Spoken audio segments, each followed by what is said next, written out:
Do you think Bitcoin will be a global currency for payments? This is interesting. Is it a currency, a commodity, or a security? What's your take? Well, I split it up into the short term versus the long term. And the short term is definitely not going to be any sort of global currency for payments. The big thing is that you are disincentivized financially from spending an asset that's going to be worth more in the future. So I want to spend my dollars, which are going to lose value, and I want to hold my Bitcoin, which is going to appreciate in value. And so you can think of this very similar to you've got a checking and a savings account in kind of the electronic world of the legacy financial system. I think of Bitcoin as your digital savings account, and I think of stable coins or dollars as your digital checking account. You spend in your checking account, you don't touch your savings account. Over the long run, though, I think the big question mark is what happens to fiat currencies. If they continue to devalue them, we have seen this play out for thousands of years, hundreds of currencies.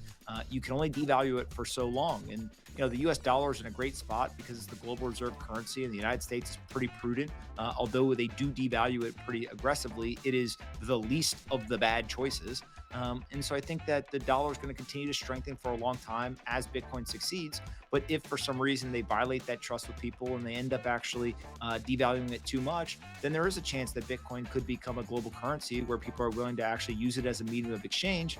And at that point, I would expect that the value would stop going up because things would just begin to get priced in Bitcoin. And Right, so you you take then out all would the just be margin. trading. Yeah. I mean, look, I think you're dead on. I agree with you. It's a relative world in terms of currencies and deficits and spending, and we're the least, the least bad of all the terrible ones. But how do you address the coming in, could it become a digital form of payment and currency? And then that would mean at some point the government's going to be involved, which was antithetical to my understanding of the early days and founding of crypto, right? Like we want to be deregulated, unregulated, but here we are staring us down. To be legitimate, we're going to be regulated.